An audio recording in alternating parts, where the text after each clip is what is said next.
അതിവേഗ റെയിൽപാത സംബന്ധിച്ച് സംസ്ഥാന സർക്കാരിൽ അവ്യക്തത. റെയിൽവേ ചുമതലയുള്ള മന്ത്രി എന്ന നിലയിൽ ഒരു ഫയലും വന്നിട്ടില്ലെന്ന് മന്ത്രി അബ്ദുറഹ്മാൻ.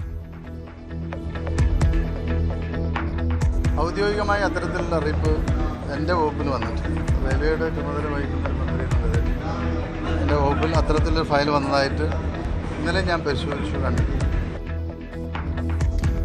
ശബരി മൈസൂരു പാതകൾ പോലെ വാക്കിൽ തീരരുതെന്നും മന്ത്രി. ഭാരതപ്പുഴയ്ക്ക് കുറുകെ പാലം വരുന്നതിനെ പോലും എതിർത്ത ആളാണ് ശ്രീധരനെന്നും അബ്ദുറഹ്മാൻ.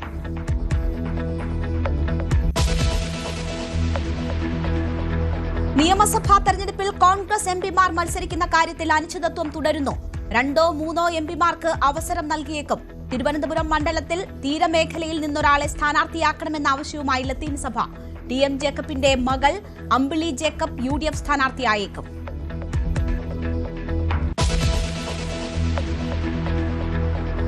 NSSുമായി അനുനയ നീക്കത്തിന് BJP. P. ശ്രീധരൻപിള്ള പെരുന്നയിലെത്തി. NSSുമായി തർക്കമില്ലെന്ന് വിശദീകരണം.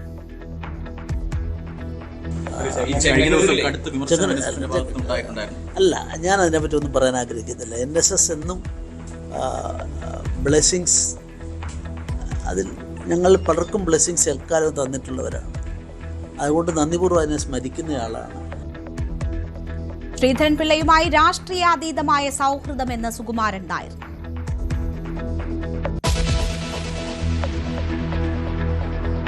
സംസ്ഥാനത്ത് സർക്കാർ വിരുദ്ധ വികാരമില്ലെന്ന് ആവർത്തിച്ച് CPM സംസ്ഥാന സെക്രട്ടറി. ഗൃഹസന്ദർശന പരിപാടിയിൽ ഇത് ബോധ്യപ്പെട്ടെന്ന് വിശദീകരണം.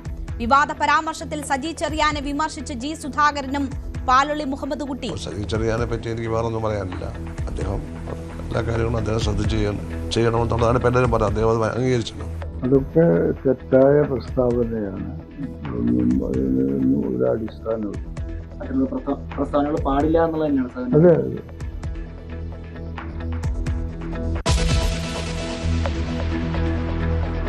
സ്ഥാനാർത്ഥിയാകാൻ താൽപര്യം പ്രകടിപ്പിച്ച് G. സുധാകരൻ. പാർട്ടി പറഞ്ഞാൽ അമ്പലപ്പുഴയിൽ മത്സരിക്കും. സിറ്റിംഗ് MLA തുടരണമെന്ന് ഒരു ചട്ടവുമില്ലെന്നും സുധാകരൻ ന്യൂസ് 18നോട്.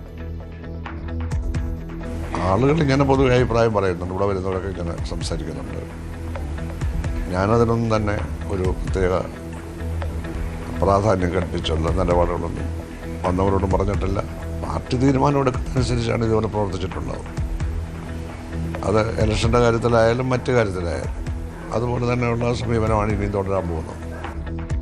ജയസാധ്യത നോക്കി സ്ഥാനാർത്ഥികളെ നിർത്തണമെന്നും ആവശ്യം.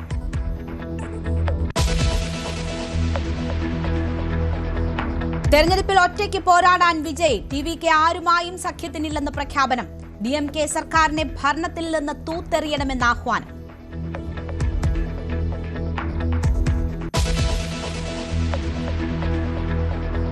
അമേരിക്കയിൽ വീണ്ടും കുടിയേറ്റ പരിശോധനയ്ക്കിടെ കൊലപാതകം. സുരക്ഷാ സേനയുടെ വെടിയേറ്റ് 37-കാരനായ അമേരിക്കൻ പൗരൻ മരിച്ചു.